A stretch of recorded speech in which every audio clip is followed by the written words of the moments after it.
Miami की संघीय अदालत के बाहर कैमरों के सामने टिमोथी हडसन शांत रहते हैं। ये 16 वर्षीय टिमोथी हडसन है, जिस पर कार्निवल क्रूज जहाज पर अपनी सौतेली बहन की हत्या और यौन उत्पीड़न का आरोप है। आज तक टिमोथी हडसन जेल से बाहर था। उस पर आरोप है कि उसने पिछले साल परिवार के साथ क्रूज यात्रा के दौरान उनके साझा कैबिन में 18 साल की अन्ना केपनर का गला घोटा। आज अदालत के अंदर जज ने ये बड़ा फैसला सुनाया कि क्या हडसन घर जा सकता है या नहीं। हम लॉ एंड क्राइम द्वारा प्रस्तुत इस केस पर है। मैं क्रिस स्टीवर्ट हूं।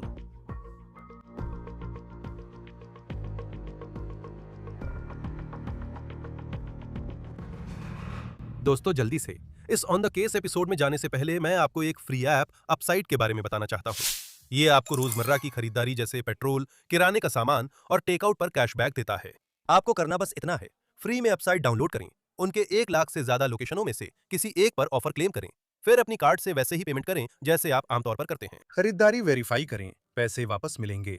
जैसे पेट्रोल चाहिए या रात का टेकआउट लेना है तो मैं अपसाइट पर ऑफर देखता हूं, मैं खर्च करता हूं, पैसे ऐप में आते हैं और सीधे बैंक में ट्रांसफर कर देता हूं।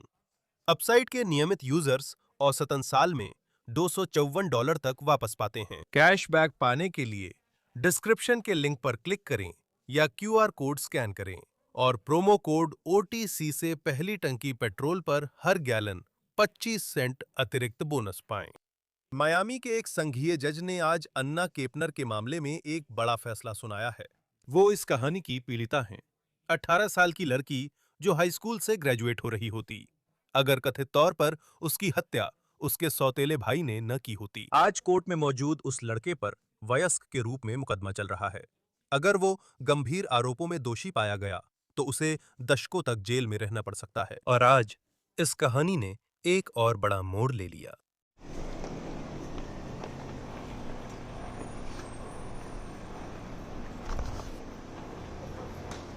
ये टिमोथी हडसन 16 साल का वीडियो है जो आज सुबह मायामी फेडरल कोर्ट में गया। जैसा कि दिख रहा है, उसने कम भावनाएं दिखाई। कैमरों के बावजूद उसने नजरें आगे रखी। उसके पिता उसके साथ थे और उन्होंने अपने बेटे को कोर्ट हाउस के दरवाजों से अंदर ले जाया। क्या वे दोनों आज कोर्ट हाउस से साथ बाहर आए या नहीं, इस पर थोड़ी देर में बात करेंगे। लेकिन आपको समझना होगा कि ये 16 साल का लड़का किसका सामना कर रहा है। अपनी सौतेली बहन के साथ कथित रूप से किए गए कृत्य के लिए हत्या और गंभीर यौन उत्पीड़न के आरोप। ये स्केच हमें हिरासत संबंधी सुनवाई से मिले हैं। टिमोथी आज फेडरल कोर्ट में था। यह सुनवाई तय करने के लिए थी कि उसे ट्रायल से पहले हिरासत में रखा जाए या नहीं। संघीय अदालत में कैमरे की अनुमति नहीं है। अब हमारे रिपोर्टर निक पेपेंटोनेस कोर्ट रूम में मौजूद है, जो WFTV से हैं। वे जल्द ही जुड़ेंगे और बताएंगे कि वहां क्या हुआ और इसका केस पर क्या असर पड़ेगा। हम उनसे थोड़ी देर में बात करेंगे। अब तक टिमोथी हडसन बिना निगरानी के रिहा थे। आपको याद होगा कि शुरू में उन पर इस मामले में नाबालिग के तौर पर आरोप लगाए गए थे, क्योंकि उनकी उम्र कम थी और उन्हें अपने चाचा के साथ रहने की अनुमति दी गई थी जब तक उनका केस सिस्टम में चलता रहा। अब उन पर वयस्क के रूप में मुकदमा चल रहा है। अभियोजकों ने जज से टिमोथी को मुकदमे से पहले हिरासत में रखने का अनुरोध किया और अगर इन आरोपों में टिमोथी को दोषी पाया गया तो अब उन्हें कहीं ज्यादा गंभीर सजा का सामना करना पड़ेगा। अब इससे पहले कि हम फिर से देखें कि जज ने क्या फैसला किया, मैं यह समझाना चाहता हूं कि उन पर क्या आरोप लगे हैं और हम इस मुकाम तक कैसे पहुंचे। और हमें शुरुआत करनी होगी अन्ना केपनर से, जो टिमोथी की सौतेली बहन है और इस केस के केंद्र में हैं। दोनों परिवार के साथ इस क्रूज पर थे। ये एक नई पारिवारिक परंपरा की शुरुआत थी, जिसमें मिला जुला परिवार एकत्र हुआ। ये क्रूज करीब 1 हफ्ता चला। ये मायामी से निकला और कैरिबियन में कुछ जगहों पर गया, फिर इसे वापस मायामी लौटना था। अब ये परिवार अन्ना के पापा और टिमोथी हडसन की मम्मी की वजह से एक साथ आया था और इस कहानी में परिवार के रिश्तों की भूमिका बहुत महत्वपूर्ण है। तो क्रिस केपनर अन्ना के पापा हैं और उन्होंने एक महिला से शादी की जिसका नाम शांतल हडसन है, जो अब शांतल केपनर के नाम से जानी जाती हैं, और वो टिमोथी हडसन की मम्मी हैं। तो इस बात को लेकर काफी बहस है कि अन्ना की मौत से पहले टिमोथी हडसन के साथ उसका रिश्ता कैसा था। अन्ना के दादा दादी ने ABC न्यूज को बताया कि वे दोनों एक दूसरे से बहुत जुड़े हुए थे। उन्होंने कहा कि उनके बीच एक असली भाई बहन जैसा रिश्ता था। लेकिन फिर अन्ना के पूर्व प्रेमी जैसे लोग भी हैं जिन्होंने कहा कि यह सच्चाई से बहुत दूर था। ये उन्होंने स्पेस कोस्ट रॉकेट मीडिया को बताया। बताइए क्यों? ये संदिग्ध था क्योंकि मुझे पता था कि भाई ने ही किया है और मैंने उसके कदमों की आवाज़ सुनी जैसे वो घर में दौड़ रहा हो। आप समझ रही हैं, क्योंकि वो पकड़ा गया था। तो ये एक परेशान करने वाला किस्सा है जिसमें वो बताता है कि अन्ना केपनर के आसपास हडसन कथित तौर पर कैसा था। और ये आरोप लगाया गया है कि टिमोथी और अन्ना ने इस जहाज पर एक साथ कमरा साझा किया था। अब इस साल अप्रैल तक हमारे पास अन्ना की मौत की जांच कहां तक पहुंची है, इस बारे में आधिकारिक तौर पर ज्यादा जानकारी नहीं थी, क्योंकि हडसन के खिलाफ ये मामला सील था। तब से परिवार अदालत में चल रहे कस्टडी विवाद से हमें काफी जानकारी मिली, जहां कैमरों की अनुमति थी। ये विवाद टिमोथी हडसन की मां शैंटल केपनर और उनके पूर्व पति के बीच था। अब अन्ना केपनर की मौत के बाद उनके पूर्व पति ने शैंटल पर आरोप लगाया है कि उस जहाज पर उद्धरण अनुचित रहने की व्यवस्था थी। शैंटल हडसन पर उनके पूर्व पति ने टिमोथी से संबंधित उद्धरण दवाइयों के गलत प्रबंधन का भी आरोप लगाया था। एक कस्टडी सुनवाई में शैंटल ने यह कहा, और ये जरूरी है कि आप इसे सुने, क्योंकि अगर ये मामला ट्रायल तक जाता है तो ये टिमोथी के बचाव में अहम भूमिका निभा सकता है। जहाँ तक टिमोथी की बात है, क्या उसकी कोई डायग्नोसिस है? उसे एडीएचडी है। उसे एडीएचडी का निदान हुए कितना समय हुआ है? करीब 3 या 4 साल हो गए हैं।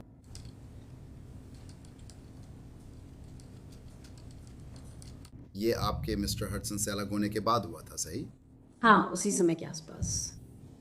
क्या उन्हें एडीएचडी के लिए दवा मिलती है? हाँ, उन्हें मिलती है।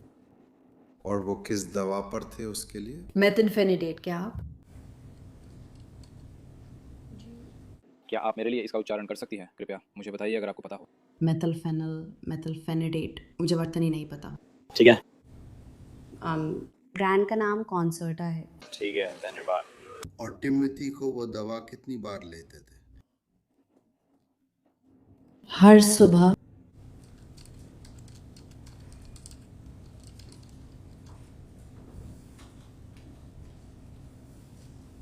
क्या वो दवा अपने साथ क्रूज पर ले गया था? हाँ, वो रात में भी एक गोली लेते हैं।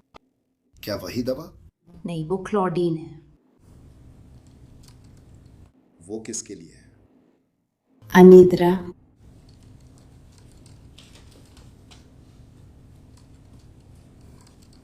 क्या तुमने दवाई अपने पास रखी? हाँ। क्या तुमने ये सुनिश्चित किया कि उसने हर दिन अपनी दवाइयाँ ली? उसने हर दिन अपनी सुबह की गोली ली और वो रात में अपनी क्लोनिडीन की 2 खुराकें लेना भूल गया था।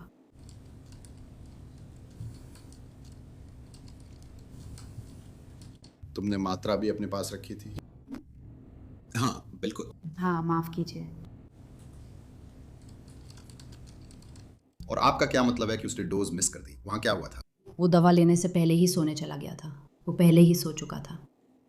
क्या गुरुवार रात भी शामिल है? नहीं, गुरुवार रात। उसे दवा नहीं मिली थी, मैं पहले ही सो गई थी। मैं सिर्फ ये सुनिश्चित करना चाहती हूँ मैम कि क्रूज के दौरान उसने 2 बार रात की दवा मिस की थी। एक रात उसने दवा नहीं ली क्योंकि दवा से पहले ही सो गया था। दूसरी रात उससे पिछली रात थी। सही है, मैं उससे पहले ही सो गई थी। सो गई थी तो उसने दवा नहीं ली। उसे आज रात दवा नहीं मिली। हाँ, उसने पहले भी नहीं ली थी। घटना। जी हाँ मैम। ठीक है, धन्यवाद। और यही वो बात है जो जहाज पर होने का आरोप लगाया गया है। 8 नवंबर को हमें खबर मिली कि एक शव को एक कार्निवल जहाज से उतारा जा रहा है, जो कैरिबियन में एक हफ्ते की क्रूज के बाद मियामी बंदरगाह पर लौटा था। ये वीडियो WSVN टेलीविजन से है। एक रिपोर्टर जिसका नाम शेल्डन फॉक्स था, वो वहीं डॉक पर मौजूद था और उसने उस वीडियो को रिकॉर्ड किया जिसमें माना जाता है कि केपनर का शव जहाज से उतारा जा रहा था जब वो बंदरगाह पर लौटा। उसका शव Miami dead county medical examiner के कार्यालय ले जाया गया, जहां पोस्टमार्टम में पता चला कि अन्ना की मौत मैकेनिकल एस्फिक्सिएशन से हुई। सीधे शब्दों में कहें तो कथित तौर पर किसी ने उसका गला घोंटकर उसकी हत्या कर दी थी। अन्ना के पिता ने डेली मेल को बताया कि उन्होंने अपनी बेटी का शव उसी कैबिन में देखा जहां उसे कथित तौर पर क्रू सदस्यों ने पाया था। कथित तौर पर उसका गला घोटकर उसकी हत्या की गई थी और फिर उसे एक बिस्तर के नीचे ठूंस दिया गया था। कथित तौर पर उसे लाइफ जैकेट से ढक दिया गया था। उस रात अन्ना के साथ कमरे में कथित तौर पर केवल एक और व्यक्ति था, उसका सौतेला भाई टिमोथी हडसन। डेली मेल ये भी कहता है कि जिस रात अन्ना की हत्या हुई, उसका सौतेला भाई जो उसी कमरे में उसके और हडसन के साथ ठहरा हुआ था, सोने चला गया, ये जाने बिना कि उसका शव अभी भी उस केबिन में था। फिर अगली सुबह वो सौतेला भाई टिमोथी हडसन के साथ परिवार के नाश्ते में गया, जैसे कि कुछ हुआ ही नहीं था। जब अन्ना नाश्ते के लिए नहीं आई, क्रू ने उसकी तलाश की और उसका शव कैबिन में पाया, जो भयानक था। टिमोथी के बचाव की बात करें तो उसके दादा दादी ने एबीसी न्यूज को बताया कि उसने कहा उसे याद नहीं कि क्या हुआ था। हम देखेंगे कि क्या यह उसकी सफाई का हिस्सा है अगर मामला ट्रायल तक जाता है। बता दें, टिमोथी हडसन ने खुद को इन आरोपों में निर्दोष बताया है। तो आज अदालत ये फैसला नहीं कर रही थी कि उसने अपनी सौतेली बहन की हत्या और कथित यौन शोषण के इन आरोपों में वो दोषी है या नहीं। आज की सुनवाई इस बारे में थी कि क्या टिमोथी को ट्रायल से पहले जेल से बाहर रहने की अनुमति दी जानी चाहिए या नहीं जब ये मामला आगे बढ़ेगा। अदालत के रिकॉर्ड के अनुसार जब हडसन पर नाबालिग के रूप में आरोप लगाए गए थे तो उसे अपने चाचा के साथ रहने की अनुमति दी गई थी और वो एक जीपीएस मॉनिटर पहन रहा है। अब मामला वयस्क अदालत में है। अभियोजकों ने हडसन की हिरासत की मांग की है, हिरासत में लिया जाए। अभियोजकों ने एक याचिका दायर की है जिसमें कहा गया है कि वे नियम जो हडसन को हिरासत में न रहने की अनुमति देते थे अब लागू नहीं होते, और यह दावा किया है, उद्धरण, प्रतिवादी दूसरों के लिए खतरा है और उसे मुकदमे से पहले हिरासत में रखा जाना चाहिए। वे आगे यह भी कहते हैं, उद्धरण, प्रतिवादी ने ऐसे सबसे गंभीर, घृणित और आपराधिक कृत्यों में संलिप्तता दिखाई है जो एक व्यक्ति दूसरे पर कर सकता है। उसने ये अपराध उस पीड़ित के खिलाफ किए जिसके साथ उसका कोई विवाद नहीं था और जिसे वह भाई बहन की तरह मानता था। इसके अलावा उसने बिना चेतावनी के ये अपराध किए। वह ऐसे घिनौने कृत्य कर सकता था और एक स्पष्ट रूप से सहायक पारिवारिक माहौल के बावजूद आखिरकार प्रतिवादी वर्तमान में एक ऐसे घर में रहता है जहां नाबालिग बच्चे रहते हैं। इसलिए किसी भी अदालत के पास इस बात की कोई गारंटी नहीं हो सकती कि कोई भी शर्तें या शर्तों का संयोजन प्रतिवादी को दूसरों के लिए खतरा बनने से रोकने के लिए पर्याप्त होगा। इसलिए प्रतिवादी को हिरासत में लेना चाहिए। निश्चित रूप से इस सुनवाई से पहले अभियोजकों की ओर से कड़े शब्द हैं कि टिमोथी हडसन को मुकदमे से पहले जेल या किशोर सुधार गृह में क्यों रखा जाना चाहिए। अब इसके जवाब में हडसन के बचाव पक्ष ने उसी जज के सामने सुनवाई की मांग की जिन्होंने हडसन को किशोर न्याय प्रणाली में हत्या के आरोपों का सामना करते समय हिरासत में न रखने की अनुमति दी थी, और आज वही हुआ। आज से पहले अपनी याचिका में बचाव पक्ष ने कहा, पिछले 2 महीनों ने दिखाया है कि टिमोथी हडसन की स्वतंत्रता पर शर्तें लगाई जा सकती हैं ताकि वो समुदाय के लिए खतरा न बने। ये याचिका में उल्लेख किया गया। बचाव पक्ष यह भी कहता है कि हडसन ने लगभग 2 महीने पहले तय की गई अपनी रिहाई के आदेश की सभी शर्तों का पालन किया था। तो चलिए जानते हैं कि आज अदालत में क्या हुआ। हमारे साथ है WFTV के निक पैपेंटोनिस जो आज मायामी अदालत में थे। समय देने के लिए धन्यवाद। निक, हमारे साथ होने के लिए। पहले हमें बताएं कि आज से क्या समझना है, इसका टिमोथी हडसन पर क्या असर पड़ेगा और आगे क्या होगा। टिमोथी हडसन अब हिरासत में नहीं रहेंगे बल्कि अपने चाचा की निगरानी में फ्लोरिडा के वेस्ट कोस्ट में रहेंगे।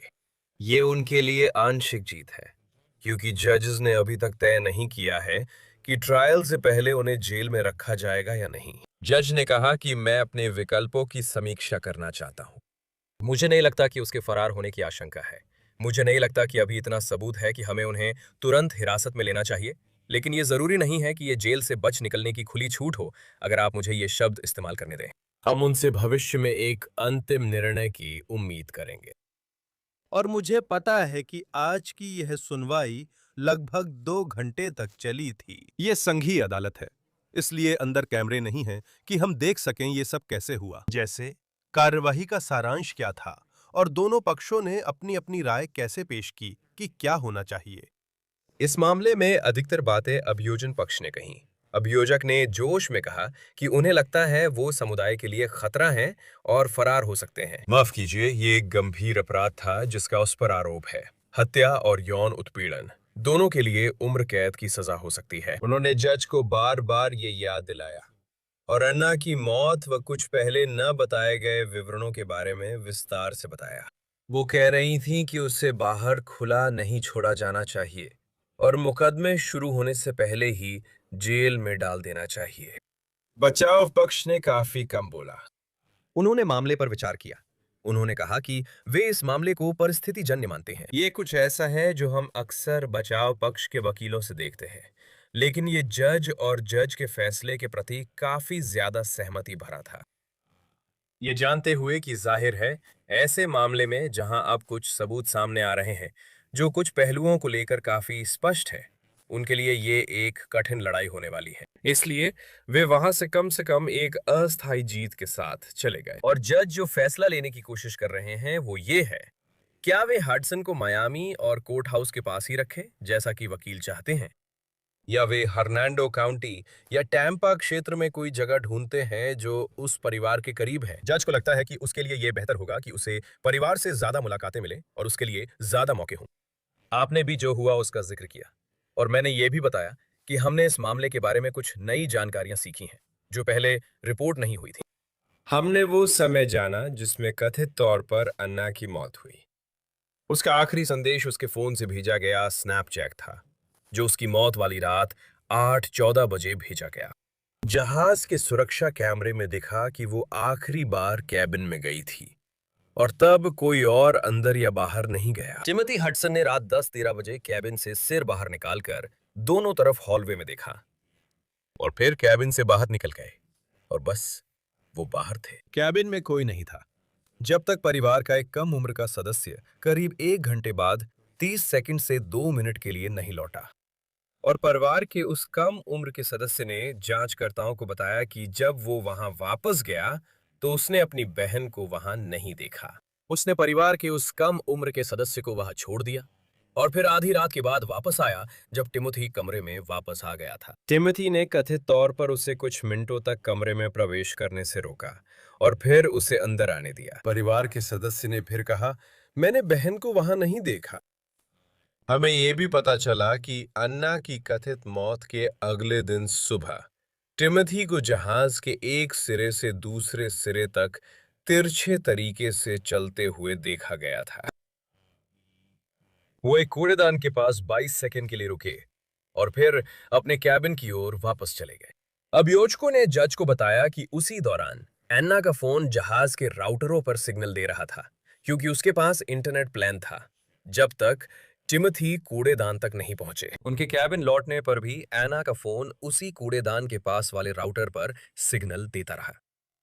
तो ये देखना एक दिलचस्प घटनाक्रम है। कोर्टरूम में माहौल कैसा था जब ये नए तथ्य सामने आ रहे थे? मुझे नहीं पता कोर्टरूम में किन परिवार के सदस्य थे, लेकिन मुझे याद है कि टिमोथी हडसन के पिता आज उनके साथ कोर्ट हाउस आए थे। बस जब इस केस में नई जानकारी सामने आ रही थी तो माहौल कैसा था? जब ये सब सामने आ रहा था तो वहां का माहौल कैसा था?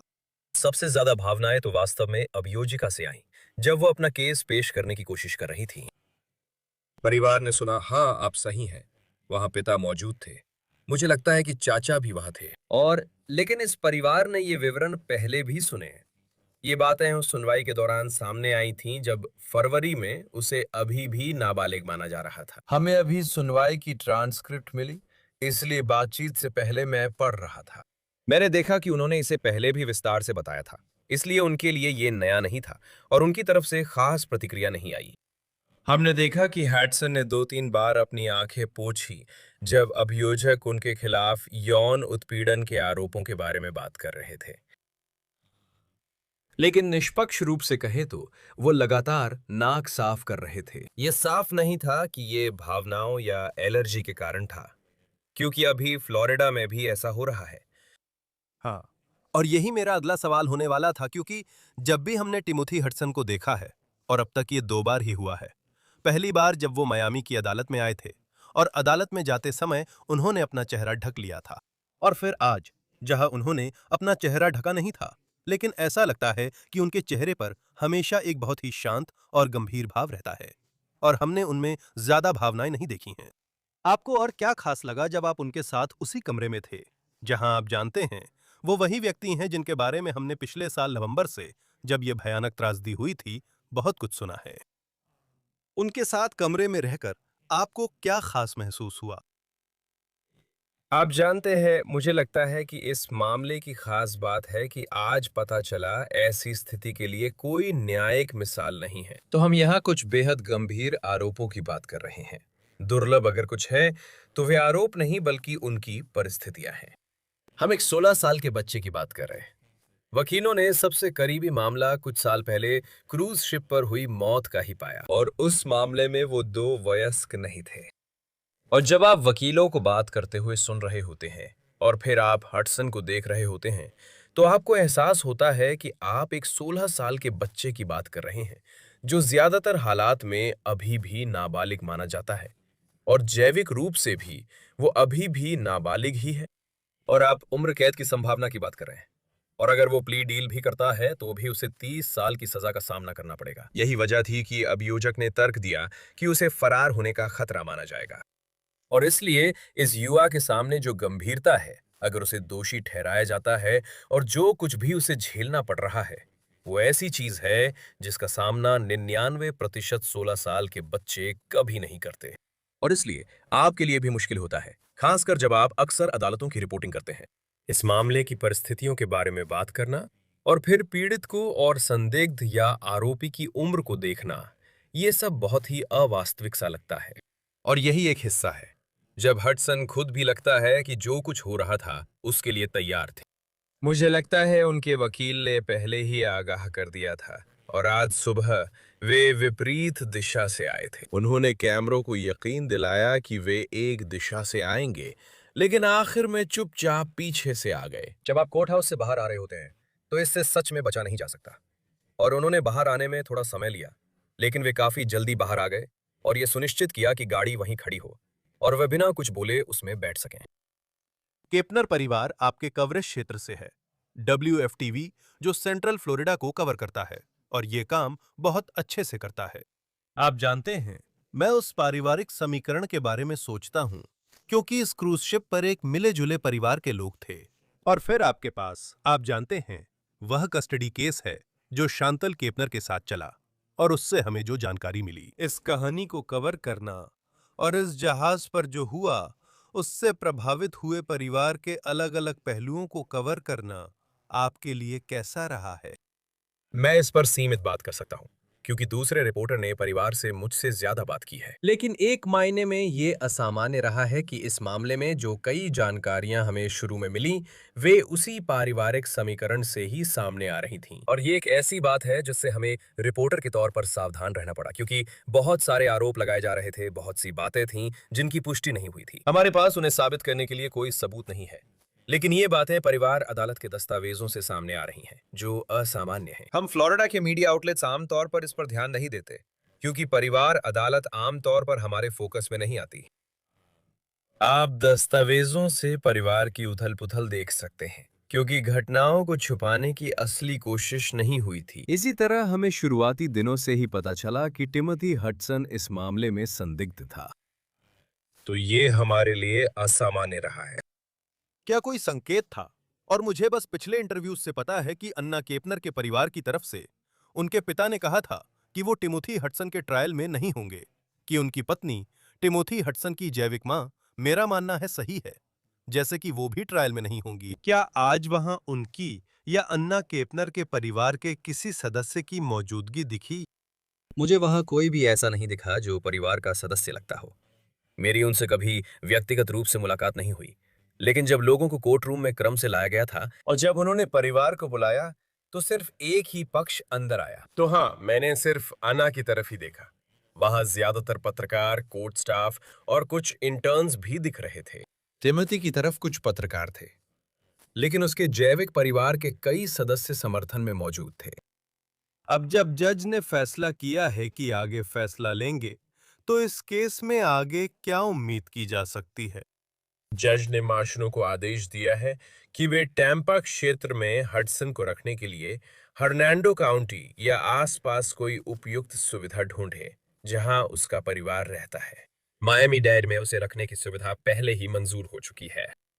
दोनों वकीलों ने जज से कहा था कि वे चाहते हैं उसे मायामी डैड में ही रखा जाए, लेकिन जज को लगा कि यह बेहतर होगा, माफ कीजिए, जज को लगा कि हडसन के लिए अपने परिवार से मिलने का मौका होना बेहतर रहेगा। मार्शल्स जब भी मौका मिलेगा देखेंगे कि हर्नांडो या आसपास की किसी काउंटी में ऐसी सुविधा है या नहीं जो सभी योग्यताएं पूरी करती हों, ताकि उसे वहां रखा जा सके जहां ऐसे किशोर भी हों जिन पर वयस्क के तौर पर आरोप लगाए गए हैं लेकिन दोषी नहीं ठहराए गए। आदेश में शायद उसे एकांत कारावास में न रखने की बात होगी, इसलिए उसे समूह में रखने की जगह चाहिए। और फिर अगर हर्नांडो, टाम्पा, सारासोटा क्षेत्र या ओकाला के बीच कहीं कोई उपयुक्त सुविधा मिलती है जो हमारे क्षेत्र और ऑरलैंडो के समाचार कवरेज क्षेत्र की ओर आती है, तो फिर उस जज को फैसला लेना होगा। क्या वो जज अपनी कही बात पर टिके रहेंगे और पक्ष लेंगे जिसमें कहा गया कि वो फरार हो जाने का जोखिम नहीं लगता और बाहर आने के बाद से कोई चिंता की बात नहीं हुई? लेकिन आप इस बात को भी तौल रहे हैं कि एक बहुत ही वास्तविक संभावना है, जो ये है कि उस पर अपनी सौतेली बहन की हत्या का आरोप है और ये बिना किसी चेतावनी के हुआ, जैसा कि अभियोजक ने आज बार बार उल्लेख किया। तो जज को ये कठिन फैसला लेना होगा कि क्या वो उसे हिरासत में रखने के लिए कहेंगे या उसे हिरासत में रखने का आदेश देंगे या नहीं। जज ने एक मौके पर यह भी कहा कि अगर ये कोई बड़ा व्यक्ति होता, अगर वो 20, 22, 24 साल का होता, तो वो व्यक्ति अभी हिरासत में होता। और इसमें जो फर्क पैदा करता है वो है उम्र, और खास तौर पर वे संसाधन जो हडसन के पास उपलब्ध है। उसके पास कार नहीं है, उसके पास ज्यादा पैसे नहीं है, वो 16 साल का है ना, तो उसके पास भागने की उतनी क्षमता नहीं है जैसी किसी और के पास हो सकती है। हाँ नहीं, और जैसा कि आप पहले कह रहे थे, मेरा मतलब है ये बहुत अलग अलग कारणों से एक बहुत ही अनोखा मामला है। बस एक दुखद दुखद मामला है जिसे हम आगे भी फॉलो करते रहेंगे। निक पैपेंटोनिस, WFTV लॉ एंड क्राइम पर समय देने के लिए धन्यवाद। हम आपके आभारी हैं। कोई बात नहीं, आपका समय देने के लिए बहुत बहुत धन्यवाद। इस फैसले को समझाने हमारे साथ हैं पूर्व संघीय अभियोजक और वेस्ट कोस्ट ट्रायल लॉयर्स के अध्यक्ष नीमा रमानी।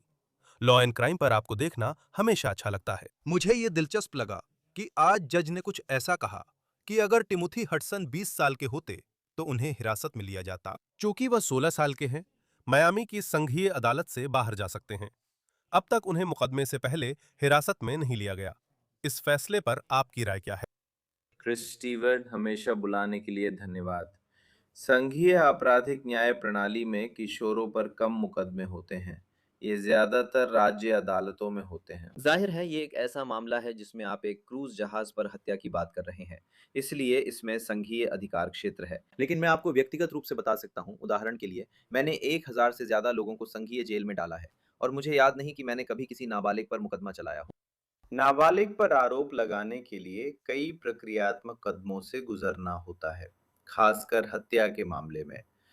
लेकिन मैं ये बात इसलिए कह रहा हूँ क्रिस, क्योंकि जहाँ तक मार्शल्स का सवाल है और उनकी सुविधाओं का, वहाँ नाबालिगों के लिए उतनी जगहें नहीं हैं जितनी राज्य अदालत में होती हैं। आपको क्या लगता है कि संघीय व्यवस्था टिमोथी हडसन के साथ कैसा व्यवहार कर रही है? क्योंकि एक तरफ तो ऐसा लगता है कि वो सिर्फ 16 साल का है, तो जैविक रूप से वो एक नाबालिग है, लेकिन साथ ही उस पर कुछ भयानक, बहुत ही भयानक अपराधों का आरोप भी है। और मैं समझ सकता हूं कि अभियोजक क्यों कहते हैं कि वो खतरनाक हो सकता है, क्योंकि जिस चीज का उस पर आरोप है और ऐसा लगता है कि उनके पास इसे साबित करने के लिए मजबूत सबूत भी हैं। अब देखना होगा कि आगे क्या होता है, लेकिन ऐसा लगता है कि यहाँ एक तरह का संतुलन है। हाँ, वह नाबालिग है, लेकिन साथ ही उस पर वयस्क की तरह मुकदमा चलाया जा रहा है। और इसमें कोई सवाल नहीं है। आप बलात्कार और सौतेली बहन की हत्या की बात कर रहे हैं, इससे बुरा शायद ही कुछ हो सकता है। इसमें कोई सवाल नहीं है। आमतौर पर ऐसे व्यक्ति को समाज के लिए खतरा मानकर हिरासत में ले लिया जाता है, बिना किसी बहस के। ये ऐसा मामला होता है जिसमें हिरासत की पूर्व धारणा होती है। आमतौर पर बचाव पक्ष भी हिरासत के लिए सहमत हो जाता है, क्योंकि नतीजा लगभग तय माना जाता है। मुझे लगता है कि अगर जज को ज्यादा स्पष्टता होती और पता होता कहाँ रखा जाएगा, और अमेरिकी अभियोजक कार्यालय कहता, हमने मार्शलों से बात की है, हमने इस सुविधा के प्रमुख से बात की है, उसे आम कैदियों से अलग रखा जाएगा, वो वयस्क पुरुष कैदियों या उन लोगों के साथ नहीं रहेगा जो मुकदमे का इंतजार कर रहे हैं। मुझे लगता है कि शायद यही काफी होता।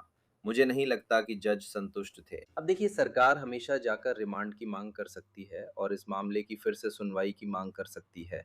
मुझे लगता है जज असहज थे क्योंकि स्पष्ट व्यवस्था नहीं थी।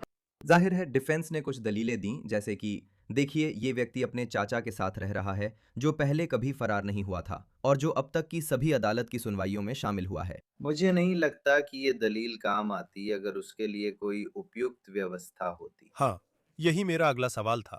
ऐसे हालात में जिम्मेदारी किसकी होती है? क्योंकि अब वे लोग तलाश करेंगे और कोशिश करेंगे कि कोई ऐसी जगह मिल जाए। आप जानते हैं, वे उसे मायामी डेड काउंटी लॉकअप में नहीं रखना चाहते थे, जहां उस पर आरोप लगे हैं। लेकिन शायद फ्लोरिडा के गल्फ कोस्ट के पास कोई जगह ढूंढ लें जहां से वो असल में है।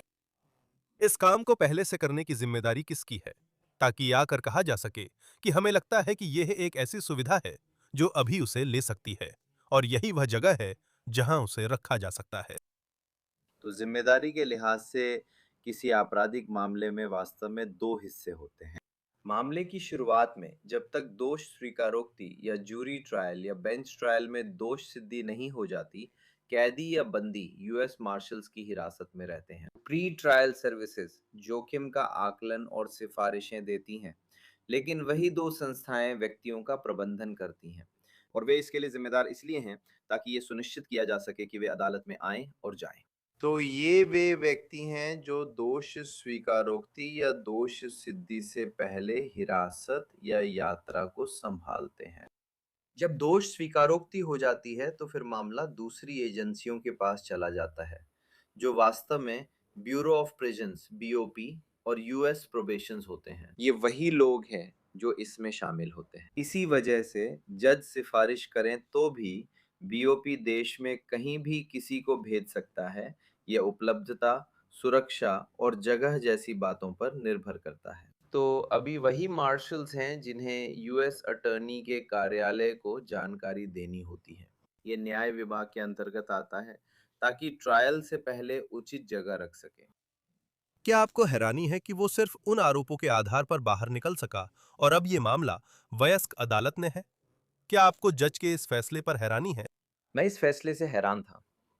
मैं इस फैसले और बस उस अनिश्चितता को समझता हूँ। मुझे लगता है कि डिफेंस ने यहाँ उस अनिश्चितता को सामने लाने में अच्छा काम किया। मेरा मतलब है, जज ने खास तौर पर कहा कि अगर ये कोई वयस्क होता तो इसमें कोई सवाल ही नहीं था, उसे हिरासत में रखा जाता। तो अगर आप मानते हैं कि उस पर एक वयस्क के तौर पर ठीक से मुकदमा चलाया जा रहा है और वह कानूनी रूप से सही है, तो मुझे लगता है कि उसे भी ट्रायल तक हिरासत में रखा जाना चाहिए। आप जानते हैं, हिरासत तब उपयुक्त नहीं होती जब कोई भागने या खतरे का जोखिम हो, और मैं वाकई फरार होने के जोखिम के बारे में कुछ नहीं कह सकता। मुझे यकीन नहीं है कि वो जोखिम है भी या नहीं। इसमें शक नहीं कि उसके समुदाय के लिए खतरे के सबूत है।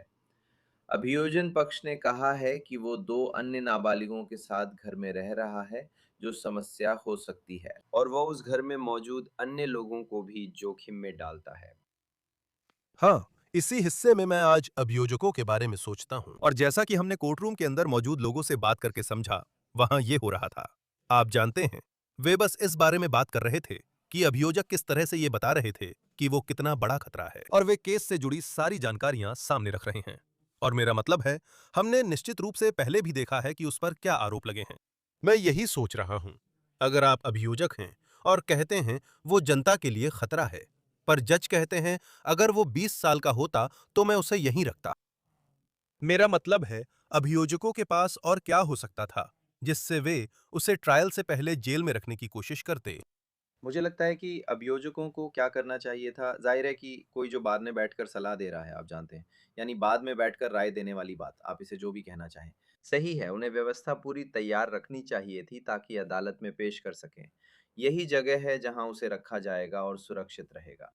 वो हिंसा का शिकार नहीं होगा, क्योंकि हम जानते हैं कि यह संभव है। अगर जज का मन पूरी तरह शांत होता तो हमें ये बातचीत नहीं करनी पड़ती, और मुझे यकीन है कि उसे हिरासत में लिया गया होता। और जब बात उन चीजों की आती है जिनके बारे में हमने पहले भी थोड़ा चर्चा किया है, और इस कहानी की अनोखी विशेषताओं की, आज मैंने एक रिपोर्टर से बात की जो कोर्ट रूम में था। उसने बताया कि जज ने कहा कि इस पर ज्यादा न्यायिक मिसालें नहीं हैं। जब आप एक 16 साल के बच्चे और इस क्रूज शिप के बारे में सोचते हैं तो ये बहुत ही अनोखा मामला है। मुझे लगता है कि वे केवल एक ही पिछला मामला सामने ला सकें, जिसमें एक वयस्क पर उसी तरह के आरोप लगे थे जैसा कि अब टिमोथी हडसन पर लगाया गया है। क्या आपके अनुभव में ऐसा कोई मामला है जिससे हमारी समस्या की तुलना हो सके? और जब आप ऐसे मामले से निपट रहे होते हैं जहां शायद पहले ज्यादा मिसालें नहीं हैं, तो इसका असर कार्यवाही पर कैसे पड़ता है? हाँ, जजों के पास जमानत तय करने में काफी विवेकाधिकार होता है और अपील में यही देखा जाता है कि उस विवेकाधिकार का दुरुपयोग हुआ या नहीं। अगर आप इसे 11वें सर्किट में अपील करना चाहते हैं तो आमतौर पर फैसले मजिस्ट्रेट जज लेते हैं। इस गंभीर मामले में डिस्ट्रिक्ट जज ने फैसला किया। आप सही हैं क्रिस स्टीवर्ट। ऐसा उदाहरण कम है क्योंकि ये आम नहीं है। फेडरल मर्डर का आरोप नहीं लगता। ये प्रशासन खासकर उन राज्यों में ज्यादा सक्रिय है जहां उन्हें लगता है कि मौत की सजा नहीं है या अभियोजक नरम है। अमूमन मर्डर के मामलों की सुनवाई राज्य की अदालत में ही होती है। नाबालिगों के हिंसक अपराधों के मुकदमे राज्य अदालत में ही चलते हैं। ऐसे मामलों की संख्या कम होती है क्योंकि आमतौर पर इसमें संघीय अधिकार क्षेत्र नहीं होता या कानून प्रवर्तन अधिकारियों के लिए इसे राज्य का मामला बनाना बेहतर होता है। आप जानते हैं इस मामले को इतना अनोखा क्या बनाता है? वो है हत्या कहाँ हुई। ये तथ्य कि ये एक क्रूज शिप पर हुई, यही असल वजह है कि हम इस मामले को संघीय अदालत में देख रहे हैं। अगर ये मुकदमा चलेगा तो टिमोथी हडसन का बचाव क्या होगा, ये पता नहीं। हम जानते हैं कि उसके दादा दादी ने कहा है और कुछ अन्य परिवार के सदस्यों ने भी कहा है कि उसका कहना है उसे कुछ याद नहीं, वो बेहोश हो गया था। और मुझे पता है कि मैंने आपसे ये सवाल पहले भी पूछा है, लेकिन चूंकि हम फिर से इसी विषय पर हैं, अगर ये बचाव में कोई असरदार दलील बनती है तो उसे साबित करने के लिए आपको उस वक्त क्या साबित करना होगा? क्या मुझे कुछ याद नहीं की दलील से कुछ साबित हो सकता है? ये दलील आमतौर पर अदालत में मजबूत नहीं मानी जाती। ये दलील मुश्किल है क्रिस स्टीवर्ट। जूरी आमतौर पर इसे नहीं मानती और ये मामला बचाव के लिए कठिन रहेगा। अक्सर हत्या के मामलों में लोग कहते हैं मैंने नहीं किया, किसी और ने किया, यानी तीसरे पक्ष पर जिम्मेदारी डालते हैं। आप जानते हैं उस कमरे में सिर्फ वही 2 लोग थे। ये तथ्य कि वहां यौन उत्पीड़न हुआ और शायद सबूत भी हैं, इसे इरादे के आधार पर चुनौती देना मुश्किल बनाता है। यही तो बचाव पक्ष कर रहा है ना? कह रहे हैं सुनिए, ये हुआ हो सकता है, पर उसका इरादा मारने का नहीं था।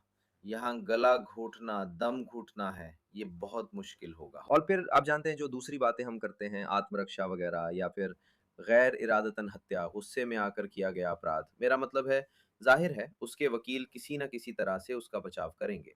मुझे ये बचाव आखिरी कोशिश जैसा लगता है। शायद यही एकमात्र विकल्प है क्योंकि ये और किसी श्रेणी में नहीं आता। देखिए, अगर उसके पास वाकई मानसिक स्वास्थ्य से जुड़ी कोई समस्या है तो शायद आप किसी तरह की डील या सजा में कमी देख सकते हैं, लेकिन ऐसे मामले में उसे आसानी से छोड़ तो बिल्कुल नहीं सकते। असल में बस एक ही सवाल है कि क्या उसे अपनी जिंदगी में कभी पैरोल मिलेगी या फिर फेडरल सिस्टम में प्रोबेशन मिलेगी, है ना? क्या निगरानी में रिहाई जैसी कोई चीज है या भविष्य में हो सकती है? मुझे नहीं पता, ये मुश्किल है क्योंकि इसमें हत्या और यौन उत्पीड़न दोनों हैं। और आप जानते हैं, मुझे लगता है कि आज जो फैसला इस जज ने लिया है वो यही है। मैं सोचता हूँ लोग इस वीडियो के कमेंट में पूछेंगे, इसे मायामी डेड काउंटी जेल क्यों नहीं भेजते, इसकी परवाह क्यों करें? आप जानते हैं, लोग उस पर लगे आरोपों के आधार पर यही कहेंगे। अगर कोई जज ऐसा फैसला लेते हैं और टिमोथी हडसन के साथ कुछ हो जाता है, तो इस हिस्से में गलती अपील प्रक्रिया को कैसे प्रभावित कर सकती है? हाँ, मेरा मतलब है जज ये फैसला नहीं ले सकते। मैंने बीओपी में रखने की बात पर ये बात कही थी। जज कुछ भी कह सकते हैं, लेकिन आपको पता है मार्शल और उस सुविधा के बीच कोई न कोई सहमति या अनुबंध होना चाहिए। हम ये हमेशा देखते हैं। आप जानते हैं जब आईसीई की जगह खत्म हो जाती है तो वे स्थानीय या निजी जेलों से अनुबंध कर लोगों को वहां रखते हैं, जबकि उनके खिलाफ निष्कासन की कार्यवाही चल रही होती है। लेकिन ऐसा नहीं है कि फेडरल एजेंसियां बस यूं ही, आप जानते हैं, काउंटी जेलों में जाकर कब्जा कर लें। वह तो जबरन अधिग्रहण जैसा हो जाएगा। इसमें शक्तियों के पृथक्करण का मुद्दा है, इसलिए जज सिर्फ उनके सामने पेश बातों पर ही फैसला कर सकते हैं, आदेश नहीं दे सकते। लेकिन कार्यकारी शाखा को निर्देश देना, खासकर काउंटी को बताना कि कैदियों को कहां रखा जाए, अनुचित और उनके अधिकार से परे होगा। नीमा रोमानी, पूर्व संघीय अभियोजक, वेस्ट कोस्ट ट्रायल लॉयर्स के अध्यक्ष। आपको लॉ एंड क्राइम पर पाकर हमेशा अच्छा लगता है। बहुत कठिन मामला है, लेकिन हम इसमें आपकी विशेषज्ञता की सराहना करते हैं। धन्यवाद क्रिस। यही था ऑन द केस, जिसे लॉ एंड क्राइम द्वारा प्रस्तुत किया गया। हमें YouTube और Spotify पर सब्सक्राइब करें। अब हम पिकॉक पर भी स्ट्रीमिंग कर रहे हैं। मैं क्रिस स्टुअर्ट हूं। अगली बार फिर मिलेंगे।